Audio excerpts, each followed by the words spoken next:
Hey guys, this is Deb and Jay from Real People, Real Stories Raw. And here we have Lisa today joining us. She's in London or England. Is that right? She's in both. Oh, London, England. There we go. I was right. How are you today, Lisa? Great. Thank you for having me. How are you guys? I'm doing really, really awesome today. Excellent. Glad Hi, to hear Lisa. that.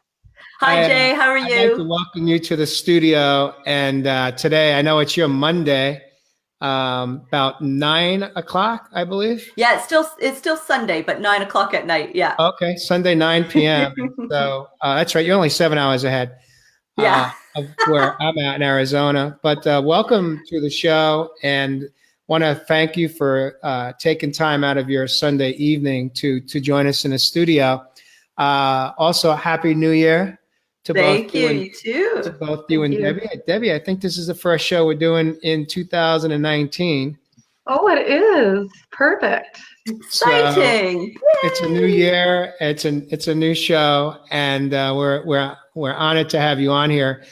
Before we get into inviting you to start to share some of your story with us, I want to thank those that have joined us live in this moment in the studio. We've got John Fiore, we've got Gabrielle Schneider, Ronnie Fisher coming in from Australia, and Wow. I want to thank those of you that are here. If you hear something you like or love, hit that button, and if something resonates with you, feel free to comment away and or ask questions. John is coming in from the state of Pennsylvania. And I'm not sure what Gabrielle is coming in. Berlin, Germany. Gabrielle, thank you so much for joining us from Germany. It's amazing. And John Don't says, forget no, to share it out. it's Merry New Year. So we're in a studio here, yet we're all coming in from different countries. We've got Debbie coming in from Canada. I'm coming in from the United States. And of course, you're coming in from England. Yep. And so it's just a beautiful way we get to live life today. You know, we're no longer disconnected. By choice, we can be connected from as far away as long as there's internet. We are connected soul to soul. Mm-hmm, mm-hmm. And so I wanted to. We also got Donald in the house. Donald Scher was from New Hampshire. He just relocated to Prescott, Arizona, over the last couple of days, and he was on our show, Real Men, Real Talk Raw, just about a Friday or so ago, or maybe two. And so he's with us today, this evening as well. So welcome to the show, Lisa. And let's start. I'm going to invite you really to, we got my sister coming in, Sharon coming in from Long Island, New York. Nice. Welcome to the show, Sharon. Thanks so much for joining us. And we have Karen Palmer moderating from Hi, Karen. Spirituality Gone Wild, coming in from the state, I believe, of Florida, if I'm correct. She lives in Florida. And so, Lisa, I'm going to really want to just start out by saying at this point, we've had some time. We met a little earlier before we went live and got to meet each other. And I did share with you, but I just want to put it out there that with Debbie and I, you are in what I refer to as a safe zone. You can feel at any time if we ask you a question or you feel uncomfortable, you certainly can set a boundary and just say, in this moment, I'm just not ready to answer that question. Mm. And that's what's most important, is that you feel safe and comfortable with us in the studio. And as far as where we begin, we can either, I'm going to leave it up to you. We could either begin, if you want to begin where you're at today in your life and then go backwards, or if you want to go backwards and come forwards. That's really up to you. I think I'll start. Thank you, first of all. And I think I'll start with where I am today, because as you can see, I've got like this perma smile that I always have on my face. And I think sometimes when I talk about my childhood and all the difficult atrocities that I went through, and whilst I'm having this smile and this glow, it can be a little bit confusing for people, right? So I think if you give me the option, I'm going to take talking about where I am today, and that might help people understand. So the place that I'm in today is a place where I truly love myself. I truly respect myself. I've found my value. I have found my worth. I understand that my abuse was not about me. It was about my abuser. And I have forgiven my abuser, not for the abuse itself, not for the actions. And I'm not saying that I condone what he did or anything like that, but I forgive his decision to help me learn my life lesson in the negative. So I really believe that I needed to learn my own value and my worth in this life. And I think having the childhood that I had with the abuse that I endured set me up perfectly to choose to go down this path and learn that lesson, or go down this path and decide to dismiss the lesson because of how it was presented to me. And I'm going to like to stop you right there, because the choice. You know, if we were to end the show right now, I'd be good with it, for me personally, because you hit on something that's so valuable, which is that you nailed it. That you've had a choice. First of all, you've had a choice to either hold on to the pain, to the hurt, to the traumas, the wounds of it. And I don't know yet if you've released the traumas and wounds as well, but it sure sounds like you have, for you to have that perpetual smile on your face. Mm-hmm. I know what that smile feels like, because it's what I live with today, most days as well.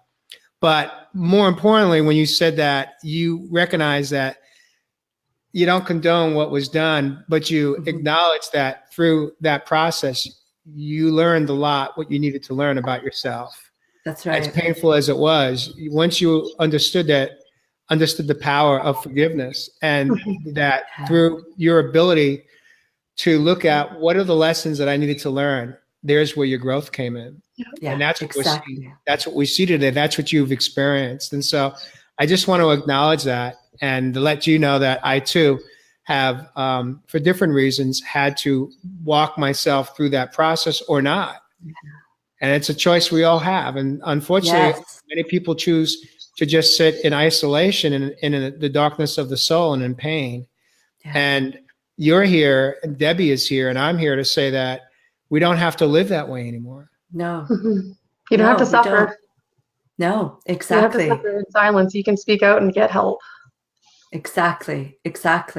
And, you know, it takes work and effort. I didn't wake up one day and just all of a sudden have these revelations and become this person who I am today. It was 20 years of hard work, right? And it's still every day. There's still some things, you know, I'm married. I have 2 stepsons who are amazing, but I live in another country from all my family and my close friends. That's difficult. I've made lots of friends here, which is wonderful, but there's still lots of things that happen in my day to day that will start giving me a sense of, oh, I'm alone. Or, you know, maybe, you know, my stepkids, for example, they have no idea what it's like to do things because they're afraid of the consequence, and that consequence being a beat down and having to fend for their lives, right? They don't know what that is like.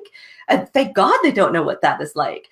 But when I'm in that situation where I realize that they don't actually know what that is like, it reminds me that I do, right? It makes me feel sad for never knowing a childhood like what they know, right? I'm not jealous of them or, you know, anything like that, nothing untoward.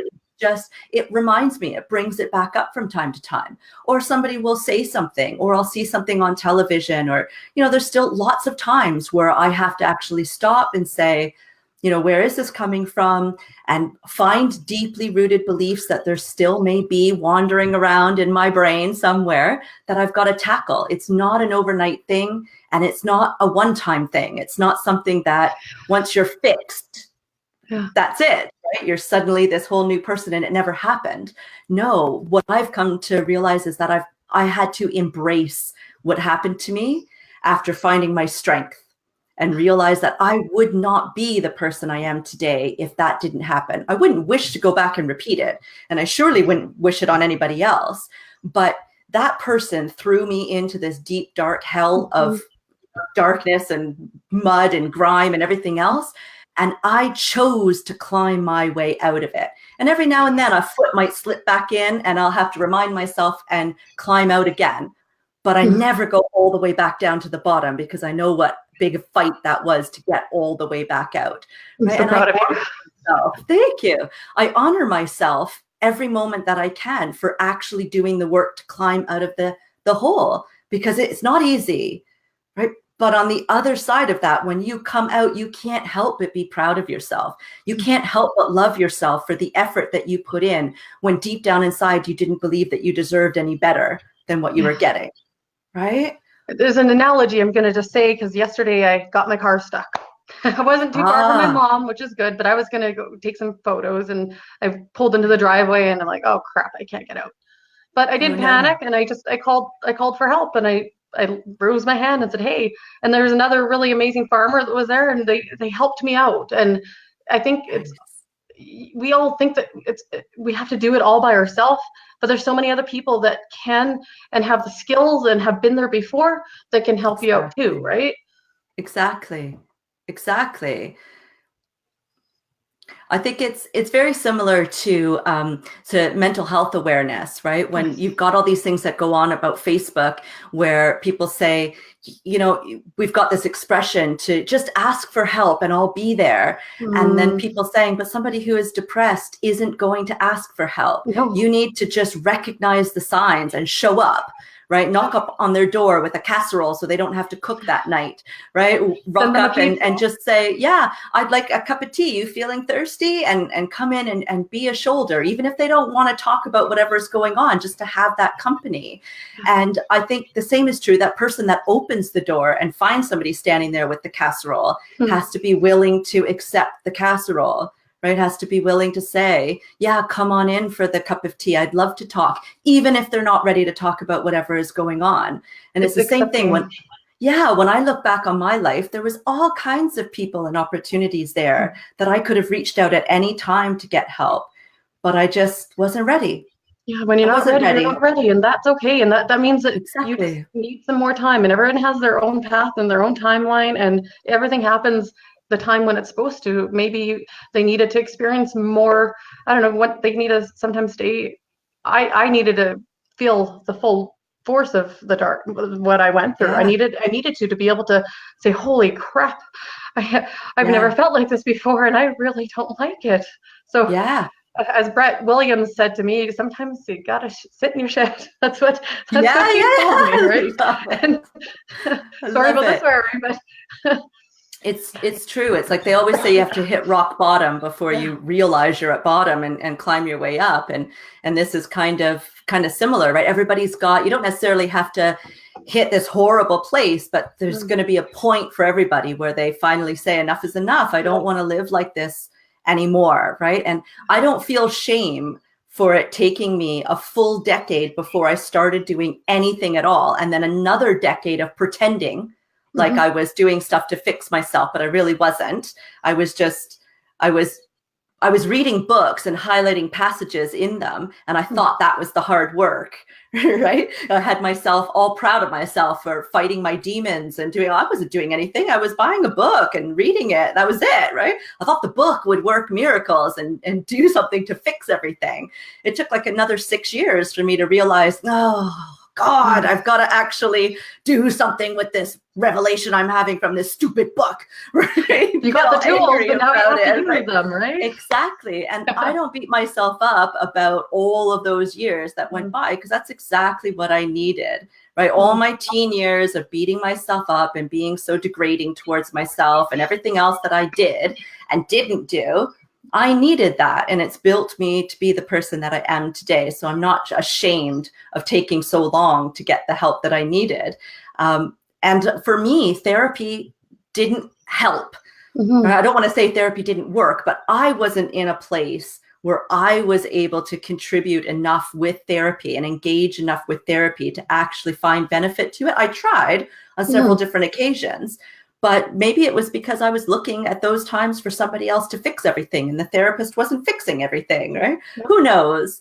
But for me, it was going internal. It was not accepting the help of anybody else that was around, but just going within and just saying, that's it, Lisa, it's time to shit or get off the pot, basically, right? Wow. Lisa, I love what you just shared. We have that in common. I spent 21 years in therapy, not with the same therapist. I moved around. I'm from every, state to state. And I had the same experience. I didn't get what I needed.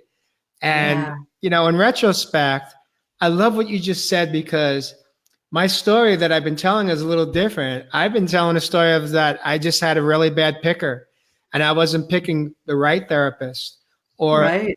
the most qualified therapist to recognize really where my problems lied. And of course, I know where they lied today. They lied within me. And that's why I love what you just said. Like, it is like, I can't even paraphrase you as well as you said it. I'm going to have to watch this replay to hear it again. And that's okay. I do that anyway, but I love that, there's and again, I'm not saying, I've got a friend that, saw a therapist that just was amazing for him. And he still on occasion will go back to another state and see his therapist when he feels he needs to. Nice.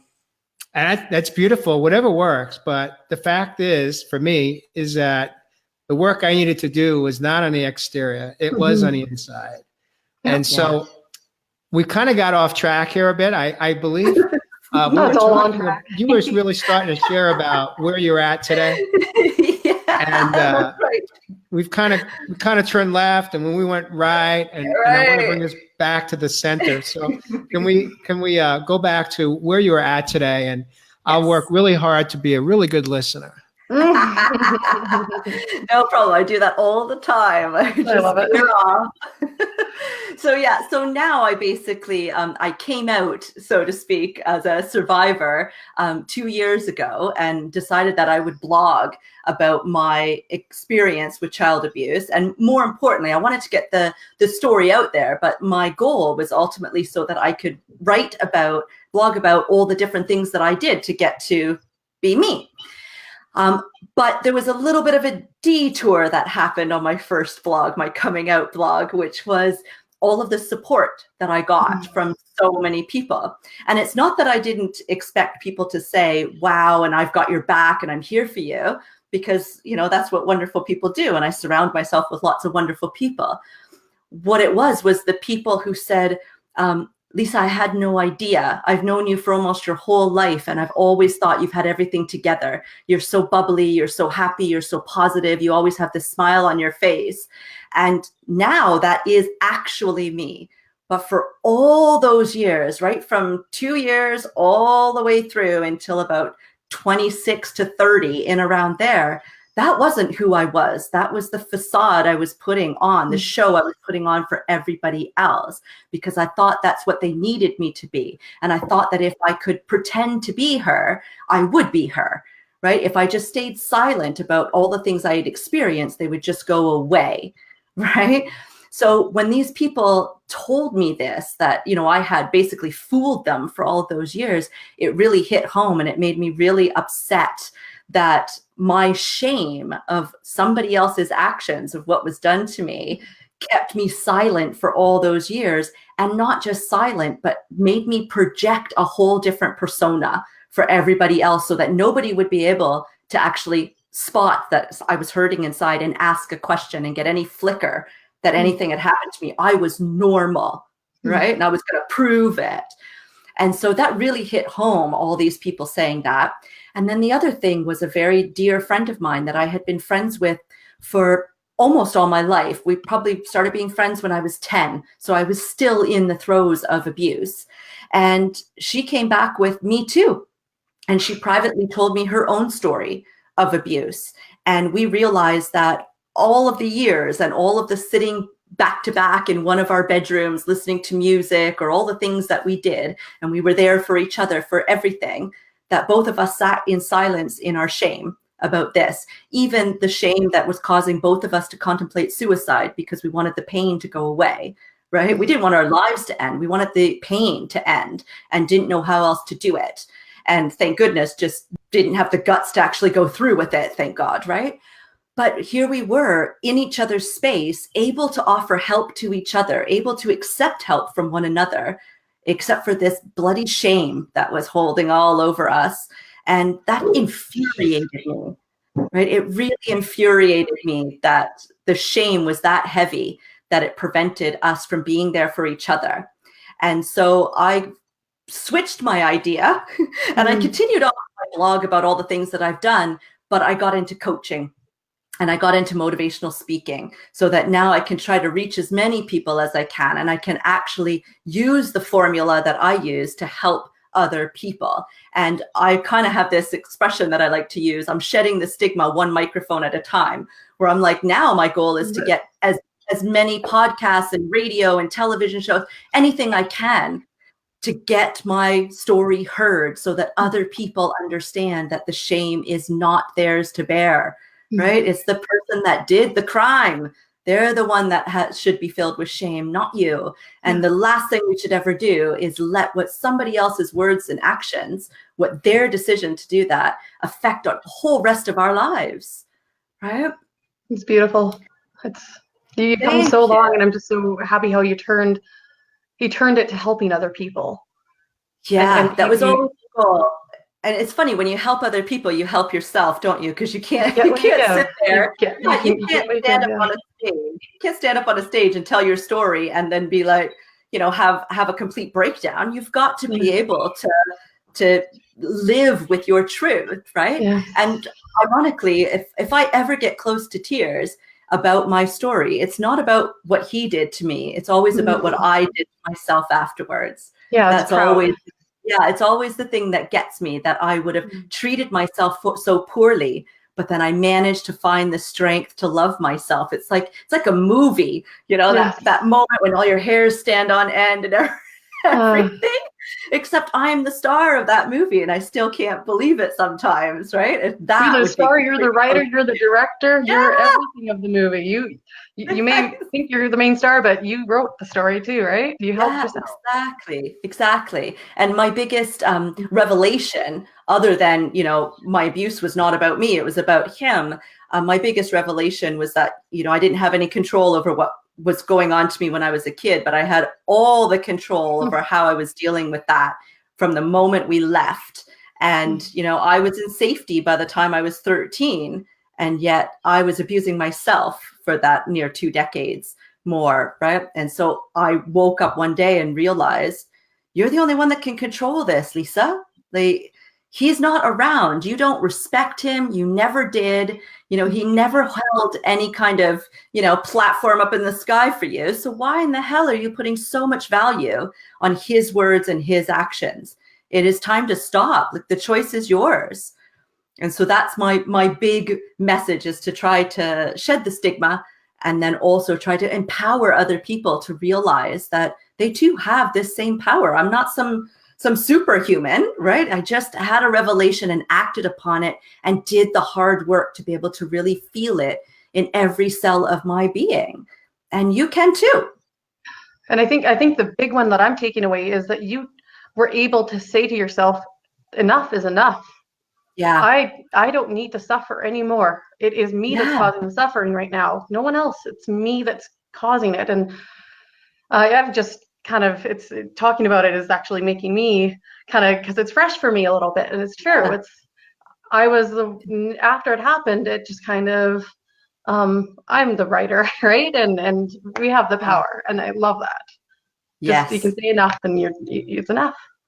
It's so easy to, and I don't want this to come out wrong, but it's so easy for when anything goes wrong to be able to shift the blame onto somebody, right?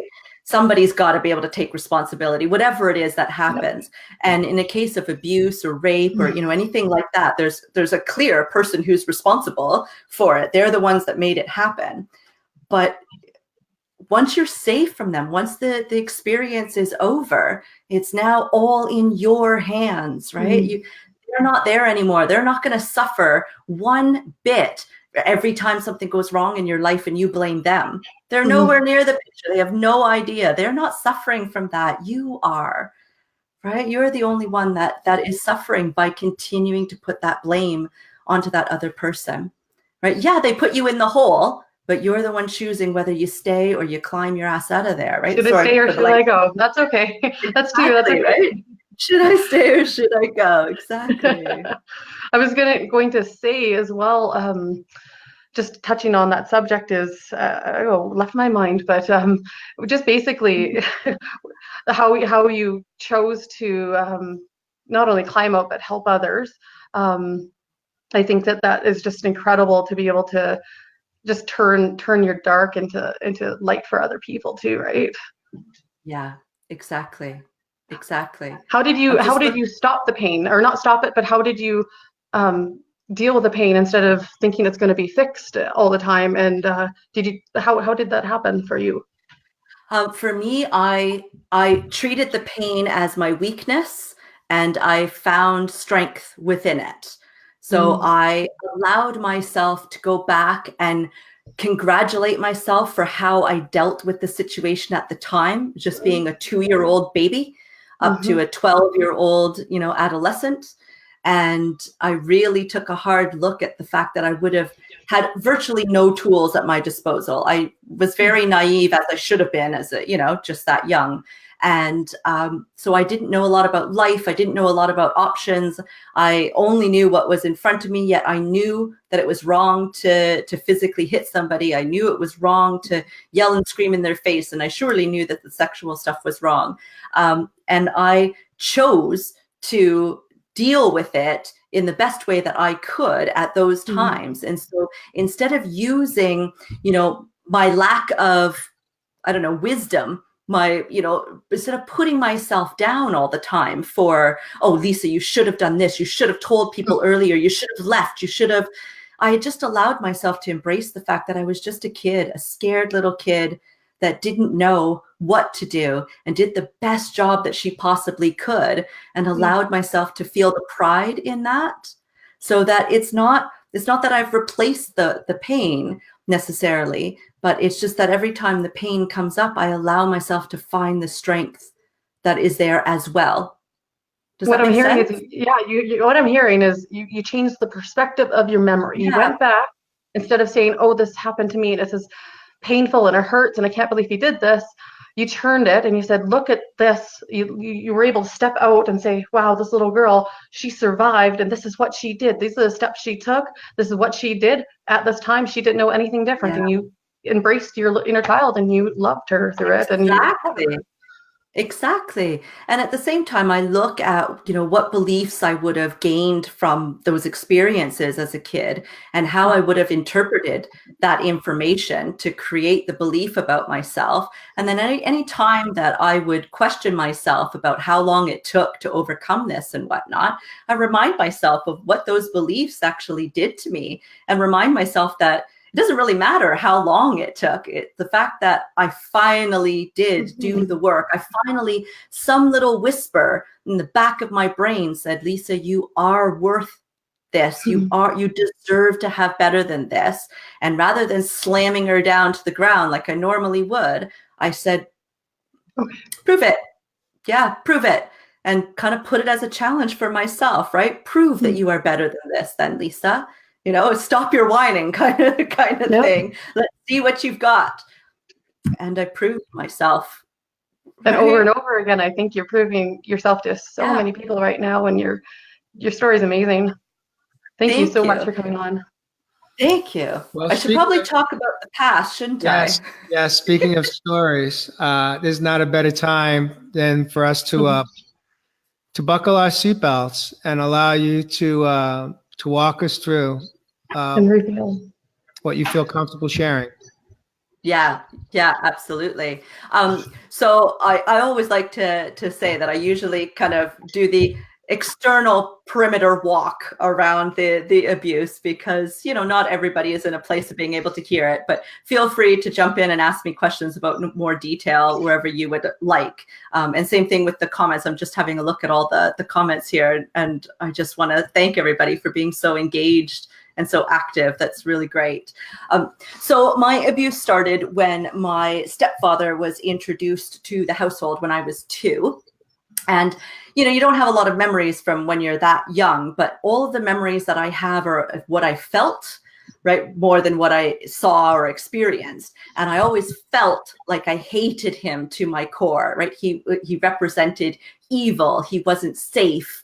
I wasn't safe when I was in his presence. Those are the memories that I have.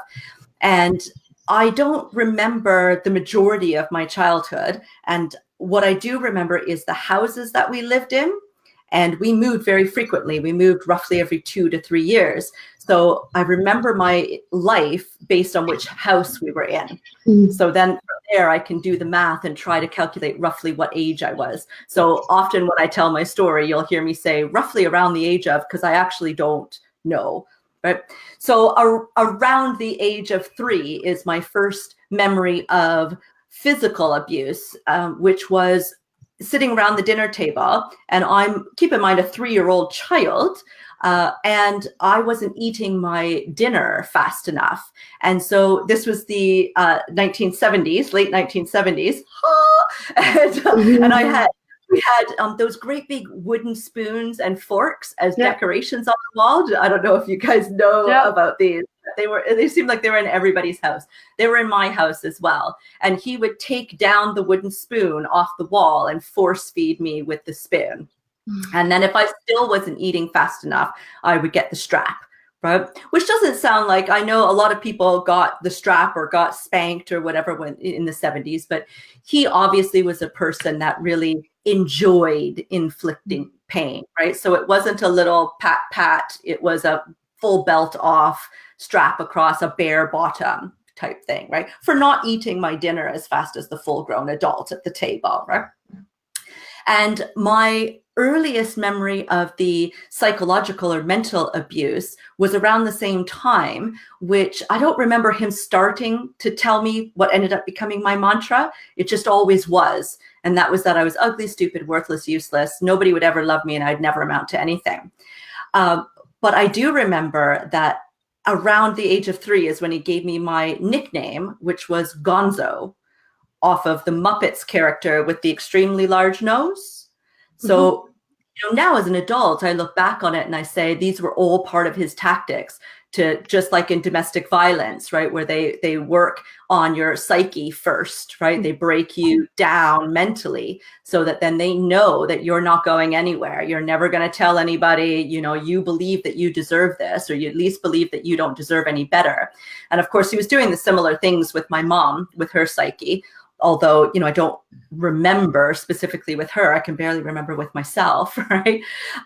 So Gonzo was my nickname all growing up. Every single day was told I was ugly, worthless, stupid, useless. Nobody would ever love me and never amount to anything.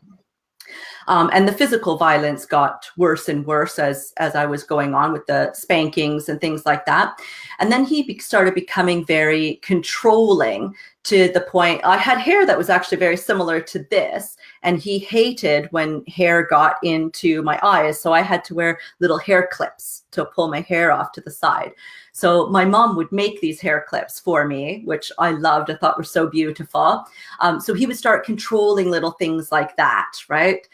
Controlling how I did something or what I did or how I wore my hair or anything along those lines, which I didn't recognize at the time was control, of course. And then I guess at some point he must have realized there was a shift in the type of violence that was happening.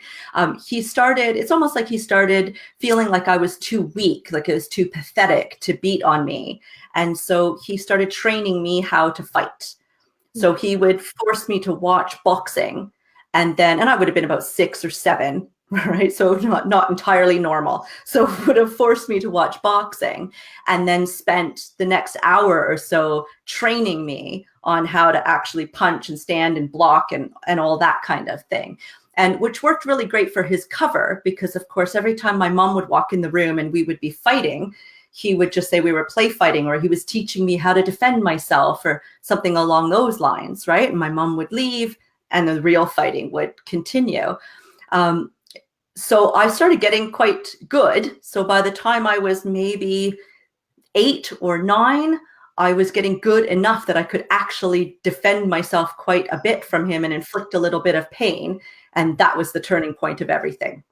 So that's when I was at school with my little hair clips in, and we were sitting in an assembly, and I felt like one of the clips was slipping. And so I went to readjust it and it broke in my hand. And I had a complete conniption because I knew what was going to happen when I got home and I didn't have this hair clip in and I couldn't fix the hair clip. I didn't know what to do. I was so panicked that it didn't occur to me to just go to a teacher and ask for some glue or something like that, right? So I went home with no hair clip. And I got home and found that he was standing outside on our little front porch talking to my best friend's older brother, much older brother. And so he did the typical thing, and he greeted me like a normal person, showed that he was a normal stepdad, had a nice conversation, calmly asked me about my hair clip. I explained as best as I could what had happened. Okay, yeah, And I knew, of course, because he was very good at this, when anybody was in the house, he was playing all nicey, but I would get a look here or there, right, where I knew that I had stepped out of line or that somebody had said something to trigger him. And I just know the gloves are coming off when that person leaves. And he did the exact same thing there. So I assumed it was going to be a physical fight again. And this time the neighbor boy left. He told me to stay out on the porch. He went inside, he turned on the water tap in the kitchen and came back out, asked me to come in, grabbed me, took off my bag, lifted up my shirt and jacket and put me underneath the water tap, which was hot water. So he wanted time to go to the kitchen to turn on the hot water so it was nice and hot by the time we got there. Another memory I've got is me doing the dishes when I would have been about 10, and him saying, you know, you're so clumsy, you're so stupid, you know, that type of thing, and make sure you don't break anything, you retard type of attitude that he would say often. And I slipped and I broke a glass. And next thing I knew, I was pinned to the floor with his knees on my hands, and he used the piece of glass to cut open the backs of my ears for not listening to him, and then grabbed my hand and cut open the back of my hand for being so clumsy and spilling the glass and shattering it. Things like that type of physical violence, right? So it was one of these situations where coming home from school was, am I going to die tonight? Right? Is this live or die tonight? Some days I would come home and everything would be fine. It would be normal family and everything would be all right. Other times the dog would bark and wake him up, and he'd come into my room and throw me into my stereo and cut open my chin, or come in with a wet cloth and beat me over the face with it, or, you know, just random physical violence. And then we took another turn around the same time when I was 9. And that was the first time that I woke up to find that I was being sexually assaulted by him. So that's usually the part where I don't give a huge amount of detail, because it's difficult for people to imagine, you know, something like that happening. But I don't know if that's when it actually started or if that was just the first time that I woke up, right? Because kids sleep heavily, and I was no exception. And I figured out over the course of the next 3 years his tactics, which were to tickle the bottoms of my feet lightly. So if I stirred, then he would leave. And if I didn't, then he would continue. So luckily, when I was 12, my mom asked, which is a whole new story in itself for why she got up the courage to ask. But I finally took the moment to actually say, yes, this is happening.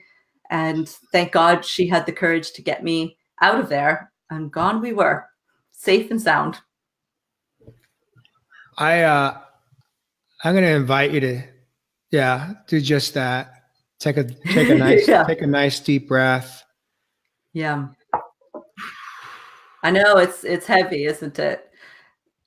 It is. And I suspect that you have shared this story a number of times with the work that you're doing today. Yeah. Mm-hmm. Yeah. I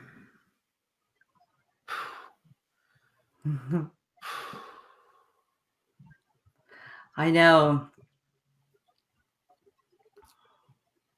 See why I say that I've got to explain why I have the smile on my face before I tell the story, because it doesn't make sense that I would still be smiling after telling something like that, right? I think the power comes in for stories like this. It is heavy, and that's okay. And it's okay to feel it right now. It is right now, the energy is really heavy, and that's okay. but just know that nothing is hurting us or you anymore, and you're safe and we are safe, and Yes. it's a bright new day, right? And I think Yes. that's where the story turns, and you have to share it because to Yeah. reveal it. And I'm so proud of you. I'm so proud that you said something. That's just Thank amazing, you. and must have taken a lot of courage. And who knows what your mom's reaction would have been. You don't know.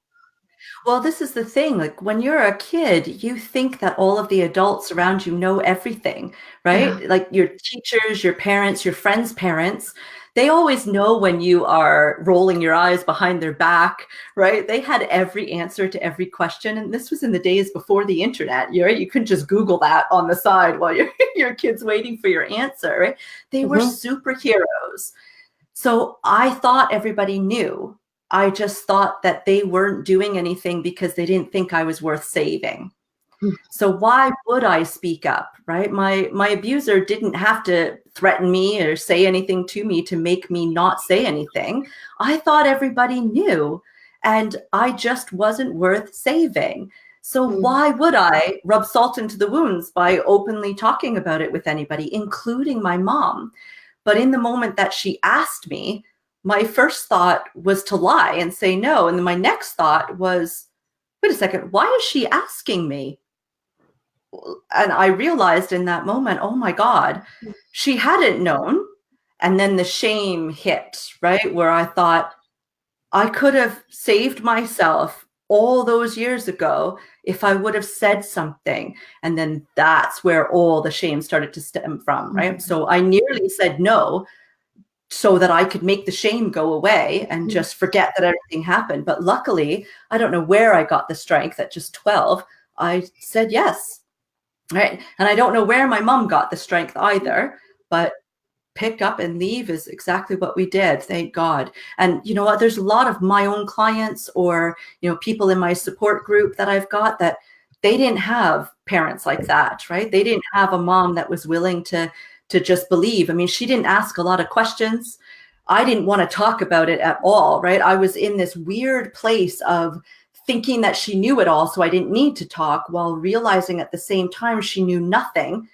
And I didn't want to talk about it, right? I didn't want to hear the question that I was obviously asking myself, right? Why didn't you say anything? Why didn't you scream it from the rooftops? Why didn't you leave? Why didn't you fight back?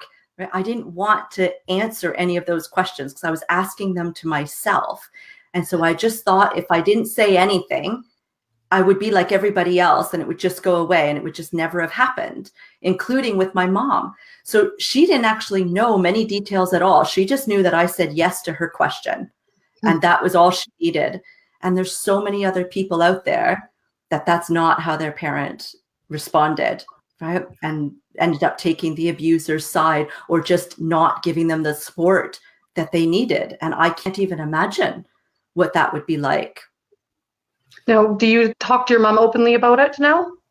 Yeah, we do talk quite openly. I mean, I still try to spare her from some details, although, you know, she reads all my work. She listens to all my Facebook lives. She's on live now, I see. Oh, what's her name? Hi, Mom.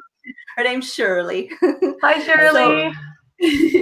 So, I mean, she knows a lot more through watching this and reading these things and whatnot. But we do talk openly, not necessarily about what happened, but about our progress since then and how we felt rather than the actual incidents that happened. And of course, you know, she is going through her own pain for the guilt that she has, thinking that she should have known, and you know, all those types of things, right? And she's just coming to terms with realizing that she was going through domestic violence. Like, you know, there's no doubt at all with everything that we know now about the definition of domestic abuse. She was hands down going through it, right? And he was a smart man. He knew that an empowered woman would never sit back and watch his daughter be called Gonzo or her daughter be called Gonzo and to be, you know, play fighting all the time when she's always the one on the bottom and, you know, and her hating him and all that. An empowered woman would never live through that. And so that was his first point of call, wasn't it? Was to bring her down enough that he could then get away with things like that to me. And I just want to say something to your mom, Shirley. Shirley, it is not your fault, okay? No, it is not. 100%. And so a lot of what her and I talk about, oh, there she is. Hi, everyone. I'm so proud of Lisa, she says. But yeah, that's the number one thing when we do talk about it. We talk about who's to blame, right? And I remind her that there's only one person that's to blame here, and that's him. Right? She's not to blame for his actions. She's not to blame for where she was in her life at that time and what she saw and didn't see, because he was a master. Right? I probably was not the first one that he did this to. I probably was not the last one that he did this to. Right? He was smart. He never once had to tell me not to say anything to anybody. Right? He already conditioned you since you were 2. He got you. Exactly. He conditioned you. He broke you. Yeah, that can't be his first rodeo. Do you know what I'm saying? Like, he knew what to do, whether the same type of thing was done to him, and so he just followed the playbook, or he had been practicing with others. I don't know, but he did it perfectly, because there wasn't a single moment when I thought any of this was normal or okay. Every single thing that happened, I knew was wrong, but I also knew not to say anything. And part of it was because I thought everybody already knew, right? But he never had to do anything, right? Were you Shirley, if you're watching here, I just wanted to tell Shirley, I would love to invite you onto the show sometime, connect with us, and maybe we can discuss how you're going through it, because you suffered trauma too. Oh, that would be amazing. I don't know. I'll let you speak for yourself, Mom. I don't know if you are you be ready anytime in this, maybe 2019, set it as a wide-term goal. But it would be amazing, because there's so many other people from the other side of the story, right? The story of the mom. And, you know, there's been a lot of people who are close to me who, when they heard the story, their first question was, why didn't your mom do something earlier? You know, that type of kind of judgment that comes out where you have to explain, right? It's nice to judge sitting behind, you know, this wall where you have no idea what it's like to live in a situation like that. And, you know, when I set those people straight and in a kind way, and just, you know, let them realize that, well, she wasn't being treated like some goddess over here. Well, I was being treated like this. She was obviously being treated the exact same type of way. And the majority of what was happening to me was behind closed doors to her as much as anybody else, right? He was smart at this. He was deceptive. He was a manipulator. He knew exactly what he was doing and how he could get away with it. And nobody is to blame for that but him. And it took a lot of courage for your mom to ask you. It took a lot of courage, and for you to tell her yes and be honest, and for her to leave. Like, just beautiful. I'm so proud of both of you. Wait, Lisa, I'd like to, well, a few things. One is, do you have any siblings, or were you alone in a home as a child? I was alone. Yeah, okay. I was alone. You know, the second thing that just popped for me, that just came from within, I want to say this to you and your mom. And I'm going to speak because Bronnie Fisher, who has been a guest on our show last month, I'm going to read a comment that she said, and I'm going to share my perspective on it. She says, "Thank God for your mom. Wish I had my mom listen to me." And she said mom, not mom. It's coming in from Australia. But I will say this to you, and for your mom, Shirley, to understand that not everybody, as you said, had a parent that was willing to believe their child over their partner. Bron acknowledged that on the show, that her mom didn't believe it was happening and denied it. And she also had a sister who later years they found out was also suffering at the hands of the father. And they took him to court and he pled guilty years later. But she didn't have what you had and what your mom gave you. Now, here's where I'm going to flip the coin to the other side, Shirley, is you could either live in the darkness of the soul, blaming yourself, feeling like, how could you not have known? How could you not have helped? But what you gave your daughter, Lisa, was a gift. Yeah. You gave her life back. Exactly. Because when you had the courage to ask her that question and you got the answer, it didn't have to turn out the way it did. It could have gone the other way. And it didn't. You had the courage to protect your daughter. Mm. And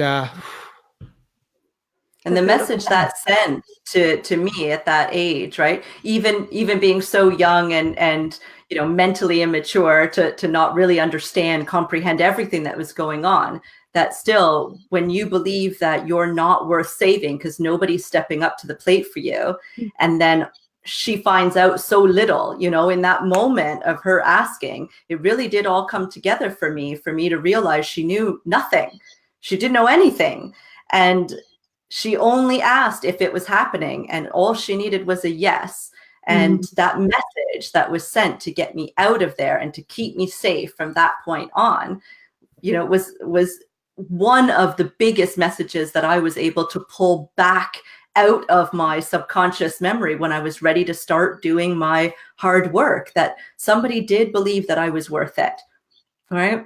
And it happened to be the same person. I think for me, it actually was fantastic that it was the same person that I thought for so many years didn't think I was worth saving, right? I mean, I loved my mom, it was one of those where my mom was my everything, but I still thought that she didn't think I was worth saving because I thought she knew, right?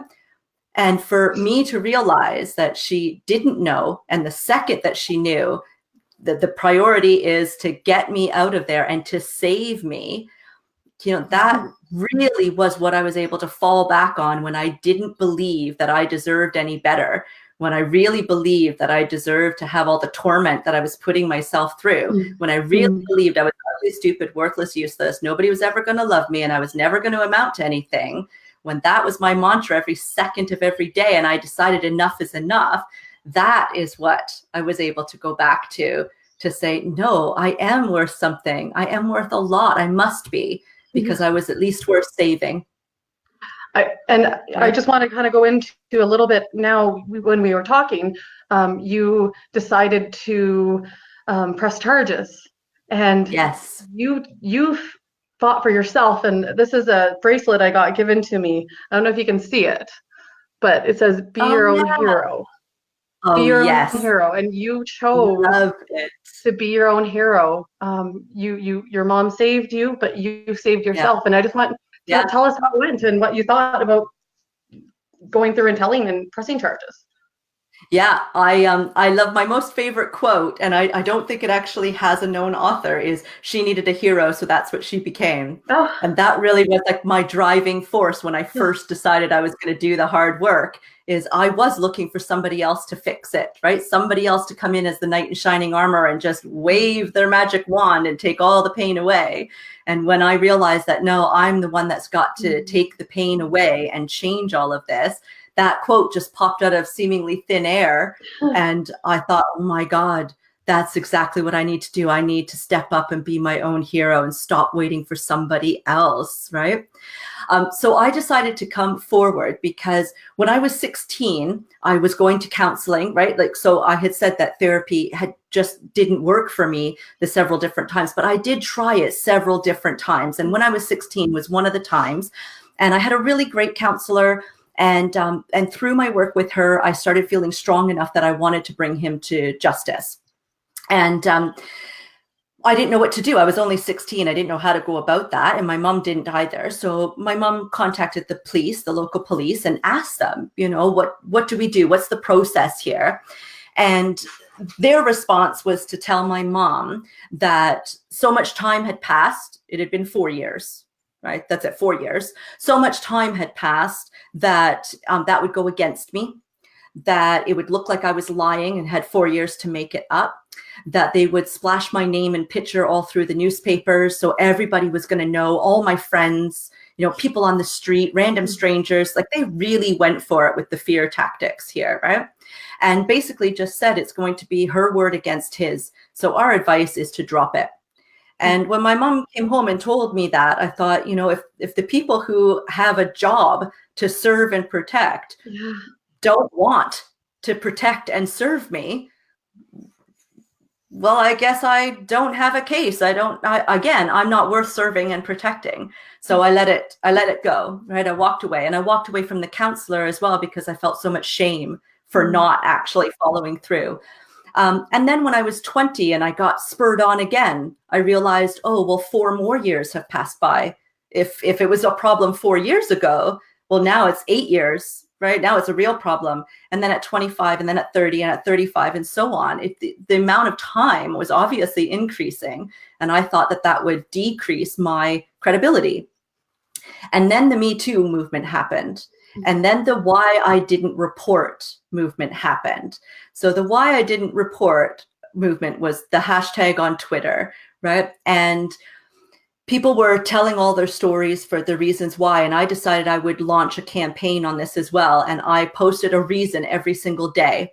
And I started out with my reasons as a little kid, right? I thought everybody knew. I thought I wasn't worth saving. I thought he would kill me, like all these different things, right? I would post them as little tiny tweets. And I was working my way up through the years until I got to now. And I was realizing that I was calling upon how I used to feel, talking about how I felt like I didn't have any power, like it was my word against his, like I wasn't strong enough to defend myself. I wasn't strong enough to put myself out there. And then I realized, but I am. I put myself out there every single day. Now I'm not that person anymore. I have found my strength, and I have found the ability to surrender control. So I don't need to have a certain outcome at the end of this, right? I reported for myself. The reporting was my duty, my responsibility to try to help other people not be hurt by him. And then from that point on, from the point I made the report, it's out of my hands, right? There's nothing I can do to make an outcome out of this.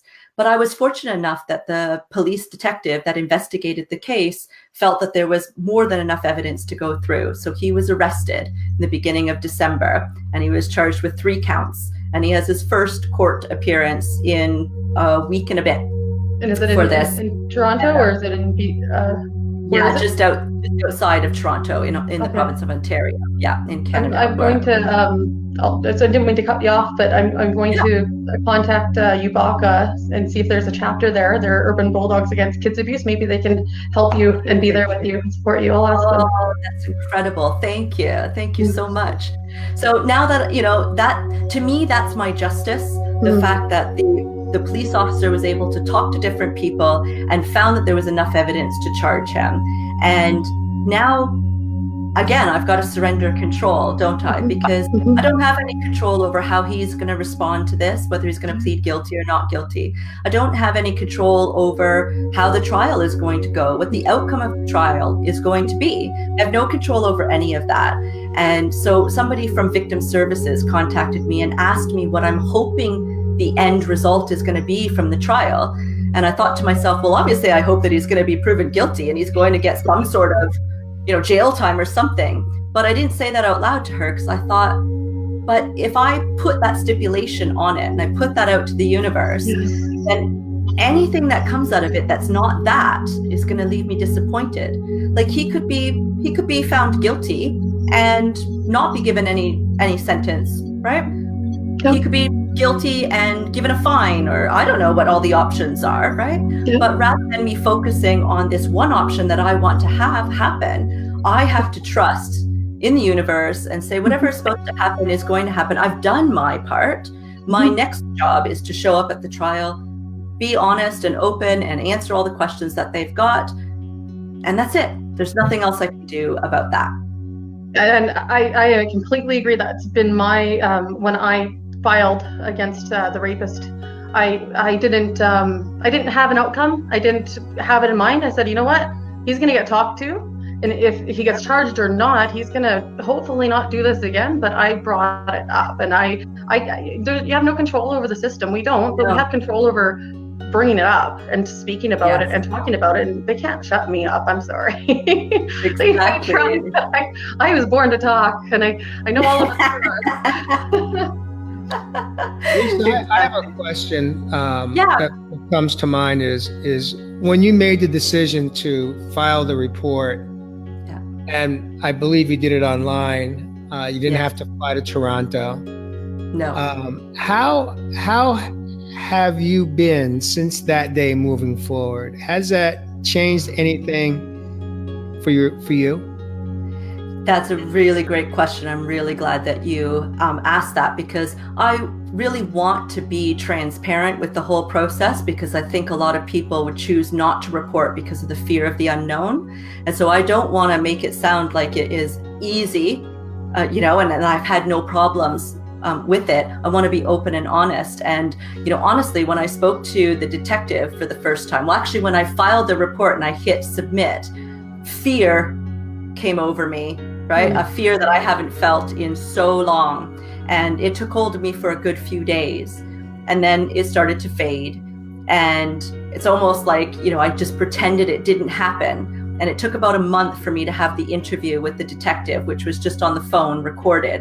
And after I got off the phone with him, he was fantastic. Again, he didn't ask me what took me so long or why now or anything like that. He was wonderfully supportive.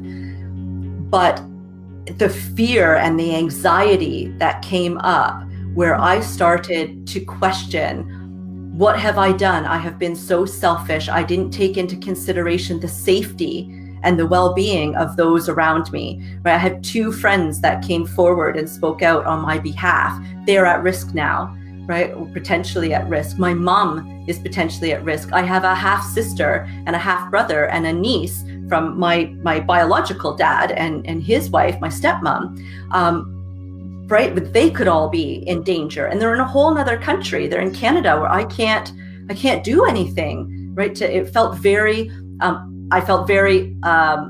a lack of power, huge anxiety, and so much fear. And I second guessed myself all the way, to the point that I went over to a neighbor's and got absolutely drunk. I thought, I'll just drink my sorrows away. Everything will be fine. And I had a complete meltdown, right? Alcohol was obviously not the right thing to do. It shut off the part of my brain that said, you can handle this, everything is okay. And it enhanced the part of my brain that said, oh my God, what have you done?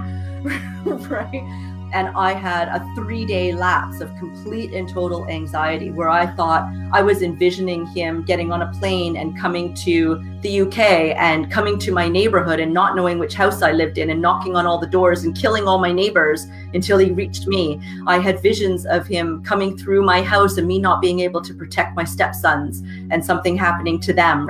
I had all of these kind of, crazy thoughts that aren't really all that crazy. I lived in a very abusive situation. I don't know who this person is now, right? They're very valid. But I finally thought to myself, with a clear, sober head, I thought to myself, this is it. You've got the same choice here now. You cannot control what this man is going to do. All you can control is you. So you can ask the detective to do everything in his power to keep all those people safe. And you can obviously check in with them. You can do things like that. But you have a choice now that you are either going to live in fear and anxiety and let this be the rest of your life, or you surrender that control. And so luckily I was able to do some meditations and calm myself right down. I talked myself off the cliff and came back down to reality and surrendered all of that control to say, not that I don't care, obviously, about my loved ones, but that no amount of anxiety, no amount of worrying, no amount of being fearful is going to change whether or not he chooses to do something. All it's going to do is make my life hell, because I'm never going to be the same person again if I'm going to spend the rest of my days worrying. Right? So I just let it go. Thank goodness. So it does come up in bits and bobs when a new thing happens, when victim services contacted me, another little flutter of, have I done the right thing? Okay, talk myself down from the cliff again. And I'm sure on his court date on January 15th, I will be on tenterhooks as I wait to find out what happens with that. And each subsequent court date that he's got until he puts in his plea is how it works in Canada. He has to show up every so often until he puts in his plea. I'll be sitting there putting out vibes for him to give the best plea that is in the best interest of everybody involved, right? Because again, I can't surrender control and then sit there and say, please plead guilty, please plead. That's trying to control the outcome. I have to try to surrender and say, I just hope for the best plea that will be for all of our highest goods. And I just, it's amazing. I want to just acknowledge a few people that are on right now. Vinny Wilcox, he is for Edmonton chapter of UBACA, Kids Against Urban Bulldogs Against Kids Abuse. And I would love to put you guys in contact if you might need some that would be great. Yeah. That's what they do. So thank you. You know, I can't either, but I can send send my love. I'd like to just share something that's popped up for me right now that just came from listening to this segment that you just shared. Early on in our talking, in the first segment of the show, you mentioned about you acknowledged that you had to go through all that you went through for all of the lessons that you embrace them as what is it that I need to learn about myself? What have I learned about myself? And so here's a new, fresh opportunity to embrace this period of uncharted waters for you. Yes. Knowing that there's going to be the ebbs and flows, there's going to be the highs and lows, emotionally, mentally, physically, and spiritually, as you navigate through this storm that you've brought back to the surface on some extent, except you're no longer that 9-year-old little girl. You're no longer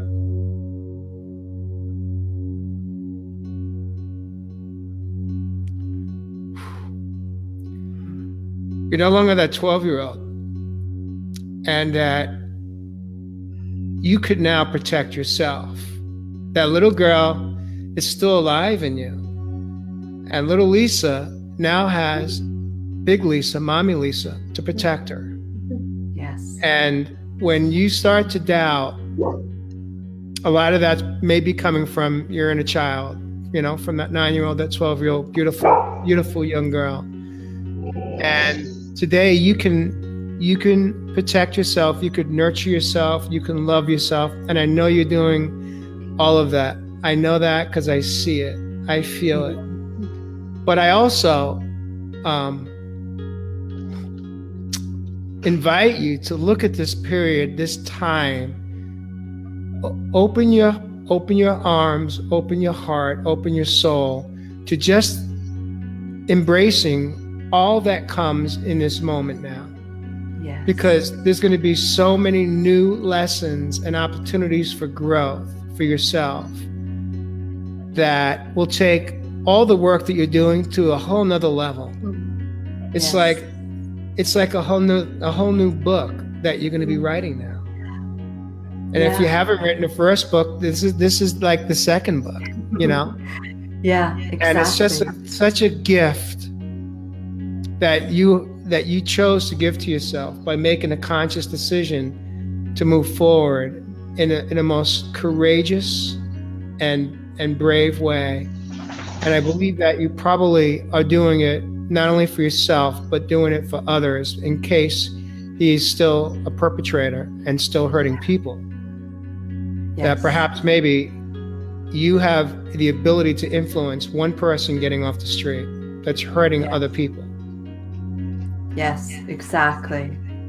And it's interesting because it really is like one hand, being anxiety driven and fear driven of the unknown, and the other hand, the excitement of the new learning opportunity that I'm going to have, because I know that I'm going to grow and heal at an even deeper level by going through this, right?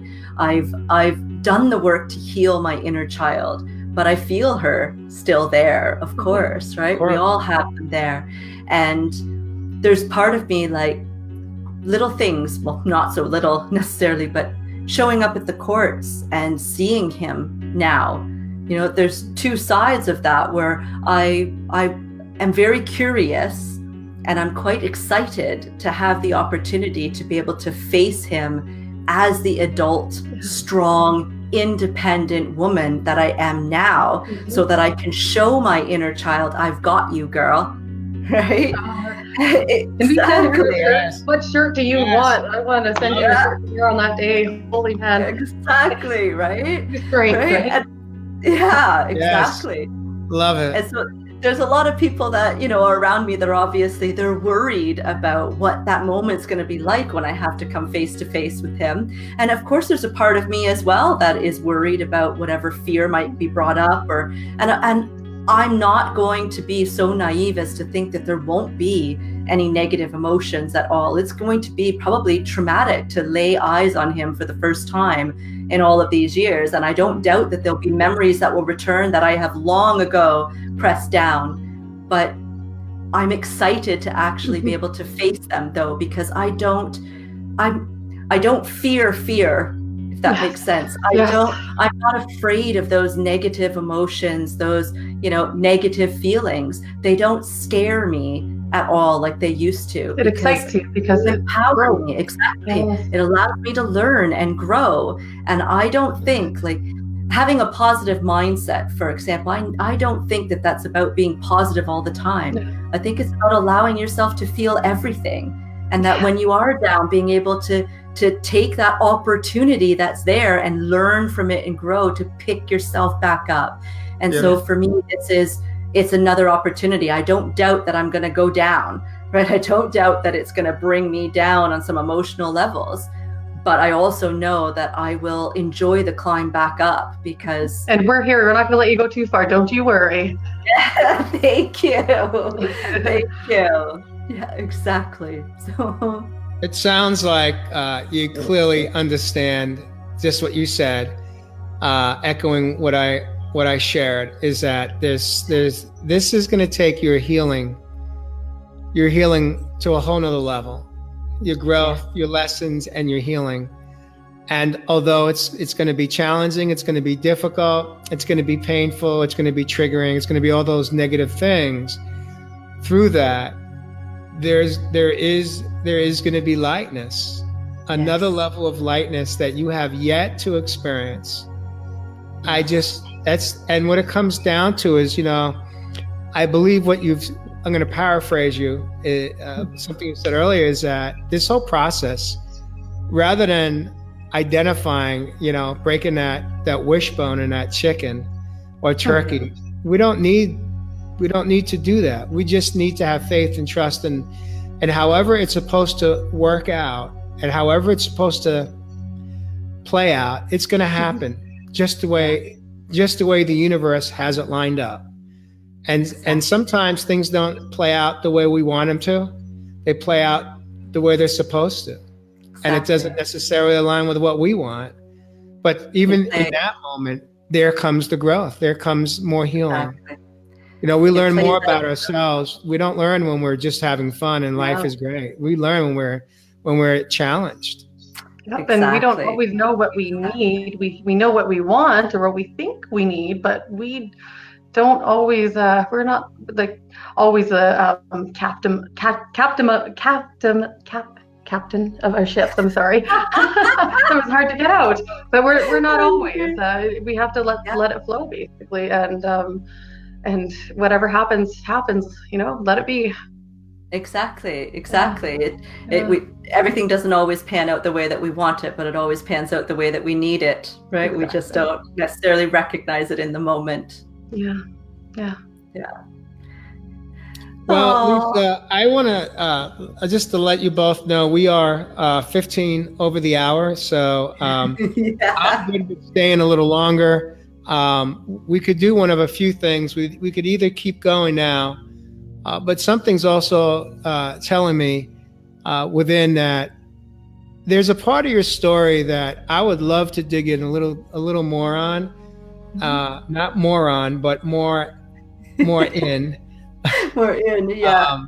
I'm sorry. Sometimes my East Coast accent just comes through, and it feels really awkward. Don't ever apologize for that. I know. And on some John's, if John's still with us, he's from PA and he's got that East Coast accent, so he knows what I'm talking about.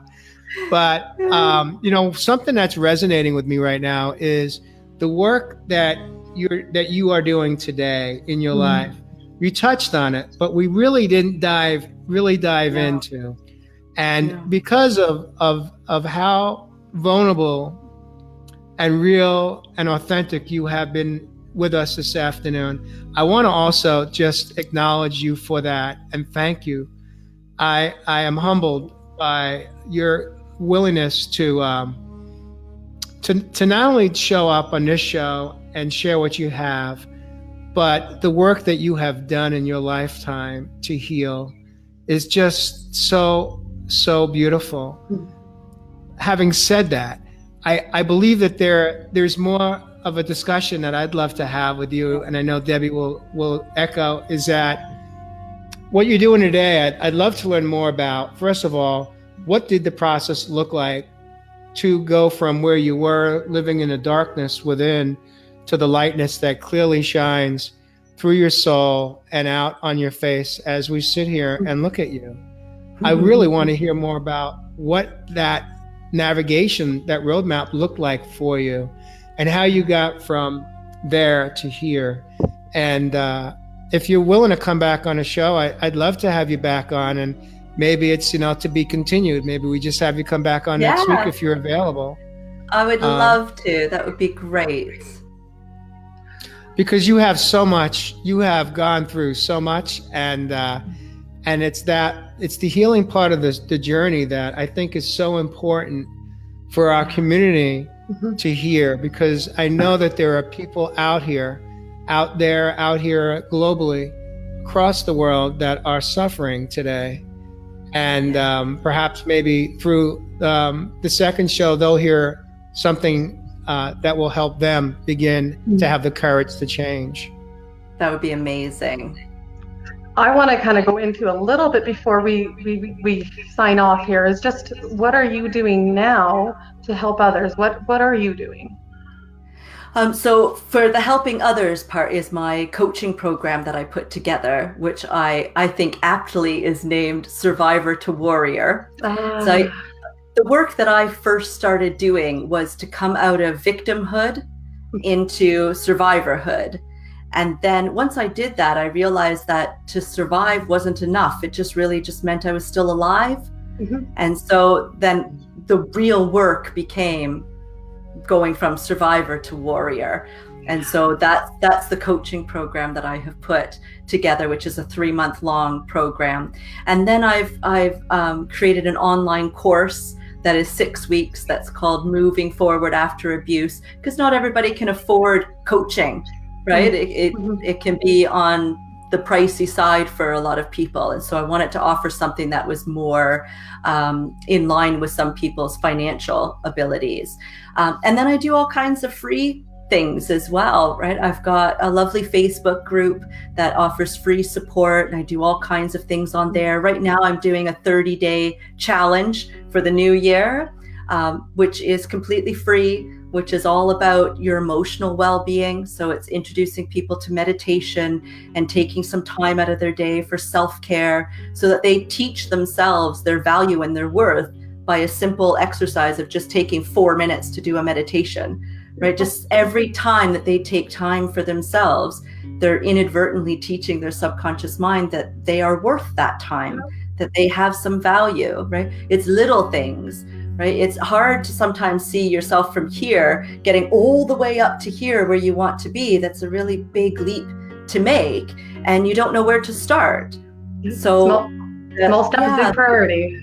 Exactly. So what I'm doing is to try to help people figure out what this next little baby step is, and then the next one, and the next one, to build their way up. Yeah. Can you post your links in the comments after? Yeah, absolutely. That'd be awesome, because I know a lot of people who are just watching and maybe not commenting or participating could gain some help. Me too. What I'll do is I'll post just one link to the website, because as soon as you go on the website, I've got 2 free webinars that are on there that you can sign up for, and the 30-day challenge is on there. So everything's right on that main site that make it really easy for people to find all kinds of things that I offer that are for free, as Beautiful. well as things that have a cost as well.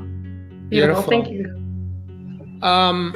As far as we'll talk offline. If you could stay in a studio after we go off air, off live, just for a few moments. But one thing I would like to ask is if you could take some time in the next day or so, when you are able to maybe acknowledge and respond if anyone has any questions or comments, you can go back, I'm sure you know, and reply. And there'll be a lot of people that will be watching this show on replay, hundreds if not thousands. So the feed will stay on our Facebook pages for forever.